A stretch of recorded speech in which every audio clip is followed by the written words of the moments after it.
So this is the first of our snippets for tail end of March, early April. And this snippet's going to look at Reagan's foreign policy, especially his second term foreign policy, which was erratic, but by the time he left office, it made it appear as if he seemed to be quite successful, and in three kind of key areas. The first was here in Nicaragua, which had been an American ally in the 1950s, actually 1930s, 40s, 50s, 60s, and 70s, a kind of brutal right-wing authoritarian regime led by the Somoza family, a father and then two sons who succeeded him, who were overthrown in a 1979 revolution, a fairly broad-based revolution, but one that increasingly came under communist control in a government called the Sandinistas. And Reagan, who was very concerned about the spread of communism, authorized U.S. military assistance for this group called the Contras, funneled through the CIA, but it quickly became known what the U.S. was doing. And so there's a kind of civil war in Nicaragua throughout the 1980s, with the Contras in control of the areas that you see here in gold on the map. Most of the populated areas remained, actually all the populated areas remained in control of the government. This policy never was particularly popular in the United States. You can see the opposition to Contra aid in this chart, 84 through 87, spikes up in Reagan's second term. There's a real fear among the public that Nicaragua might wind up being another Vietnam. That is, the United States may wind up, sending not just military aid, but actually sending troops to Nicaragua, and that this could be an indefinite military engagement. And so Congress in 1984 and then again in 1985 moves to cease the aid through a series of amendments sponsored by the man on the screen here named Ed Boland, who was a Democratic congressman from Massachusetts, a very close ally of the Speaker, Tip O'Neill. So this is a good example of the limits of the Reagan-O'Neill cooperation. And these amendments come to be known as the Boland Amendments. They say that the CIA funds to the Contras have to be cut off. And then a second, more restrictive amendment says that the U.S. government cannot, no agencies of the U.S. government can be involved in supplying Contra aid. And so in theory, what Reagan should have done as a result of these amendments is cut off all U.S. contact with the Contras. But he doesn't do this.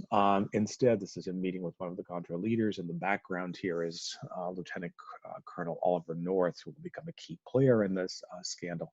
He comes up with a scheme in 1985 of trying to solicit foreign aid for the Contras. And the Contras are kept afloat by a one-time donation of $10 million from the Sultan of Brunei in Southeast Asia, close U.S. ally in the Cold War.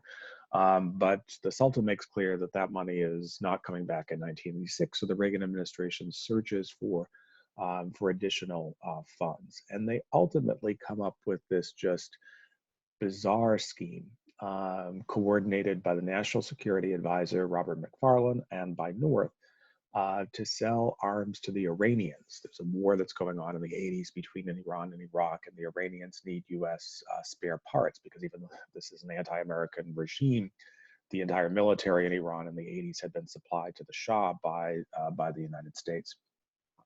And they essentially double charge the Iranians. So if a part cost, $500,000, dollars or whatever the total was, they would charge them $1 million and return the $500,000 to the U.S. Treasury because this is an arms sale, and divert the other $500,000 to a Swiss bank account, give the access code to the Swiss bank account to the Contra leadership, and allow the Contra leadership to continue to fund the war in that way. What could possibly go wrong with such an arrangement? Eventually, in late 1986, it comes up the U.S. is secretly selling arms to the Iranians. It's initially revealed by a newspaper in Lebanon and then picked up by the American press. And about the same time, one of the CIA contractors who was in charge of flying guns down to the Contras, his plane crashed and landed in Costa Rica. He more or less tells the story And the result is what's known as the Iran-Contra scandal. Major constitutional crisis, probably the biggest one since Watergate. Reagan commissions a 3-person investigative board chaired by former Senator John Tower, a Republican senator from Texas, but it's a bipartisan board. Ed Muskie was on it as well, to investigate what goes on. They eventually produce a report which is stating the obvious, which is that there was an arms deal, and the nature of the arms deal is the U.S. sold arms to Iran in exchange for Iran's assistance in getting U.S. hostages that were held in Lebanon by Iranian pro-Iranian militia, what's now Hezbollah, getting those hostages released, which is a violation of administration policy. And then the funds were diverted to the remaining funds were diverted to the Contras. And this is an excerpt from Reagan's speech acknowledging what went on, although as you can see from the speech, he doesn't really acknowledge what happened. Let's start with the part that is the most controversial. A few months ago, I told the American people I did not trade arms for hostages. My heart and my best intentions still tell me that's true, but the facts and the evidence tell me it is not. As the Tower Board reported, what began as a strategic opening to Iran deteriorated in its implementation into trading arms for hostages. This runs counter to my own beliefs, to administration policy, and to the original strategy we had in mind. There are reasons why it happened, but no excuses. It was a mistake. I undertook the original Iran initiative in order to develop relations with those who might assume leadership in a post-Khomeini government. It's clear from the board's report, however, that I let my personal concern for the hostages spill over into the geopolitical strategy of reaching out to Iran. I asked so many questions about the hostages' welfare that I didn't ask enough about the specifics of the total Iran plan. This, of course, is a bizarre line of argument. The arms for hostages element was always present in the plan, and Reagan's assertion that, well, in his heart and mind, he didn't authorize it, but the facts show that he did, brought into question how much oversight there was of his own actual policies. There is some talk of impeachment against Reagan. There are congressional hearings, known as the IranContra hearings, but those hearings largely fizzle out. There's a contemporaneous special counsel investigation. There are a few convictions from that investigation, but all of the people who are convicted ultimately are either pardoned or have their convictions thrown out on the not incorrect grounds that their criminal trials were tainted by the congressional investigations.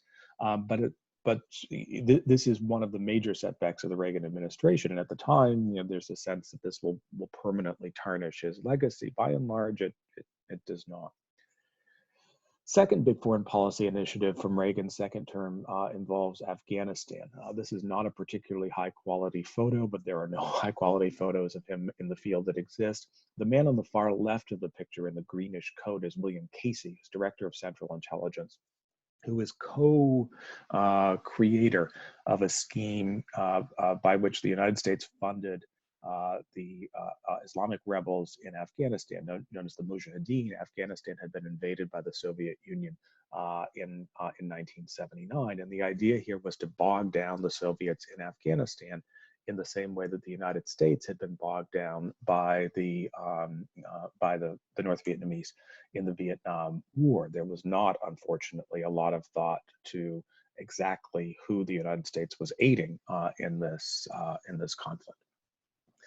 Because this involved military assistance, and military assistance had to be authorized by Congress, Casey needed to work with both the House and the Senate. The Senate was Republican controlled at this time. They were willing to go along, but he needed an ally in the House, and his key ally in the House was this very, very strange congressman named Charlie Wilson, a Texas congressman from the Bible Belt of Texas, who was not, shall we say, a man of deep Christian morals in his own conduct. These are his office staff.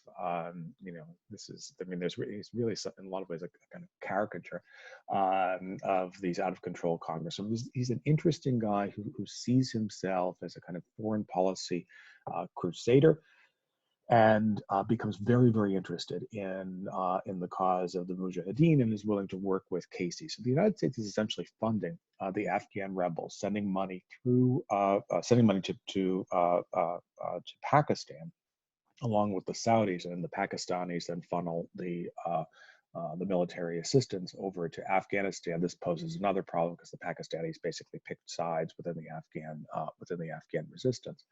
But the key military supply in this are these Stinger weapons. So this is a photograph of one. These are anti-aircraft weapons, and before the U.S. assistance, the key to the Soviet predominance in the war was that the Soviets basically had control of the air.